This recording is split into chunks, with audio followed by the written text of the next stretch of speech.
Today we're showing you the 2018 John Deere 5075E tractor. It's a four-wheel drive open operator station tractor with the loader prep package already on it. It does come with the loader frames and the loader joystick, so adding a loader to this tractor is obviously very easily done. Tractor has 73 horsepower. It is a 3-cylinder John Deere diesel engine with a turbo.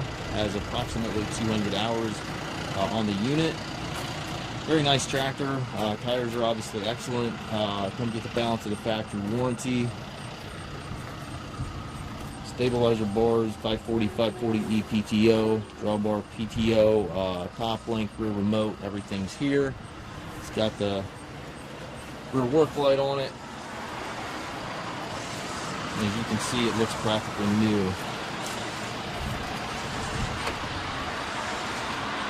Have your 540, 540E selector back here, four-wheel drive engagement lever, and then your three ranges here to the left of the seat. Power reverser up here allows you to change direction without clutching. Nice tilt steering wheel. 4 gears on this lever in combination with those ranges gives you a total of 12 speeds.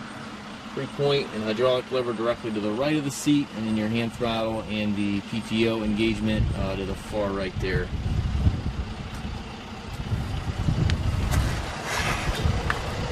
Looks like the warranty runs into February of 2024. And again, just under 200 hours on it. Very, very sharp tractor. If you take trades, we also offer low rate financing for qualified customers. We also can arrange shipping anywhere here within the U.S. If you have any questions regarding this tractor or any of our other used machines, please contact us at massedtractor.com.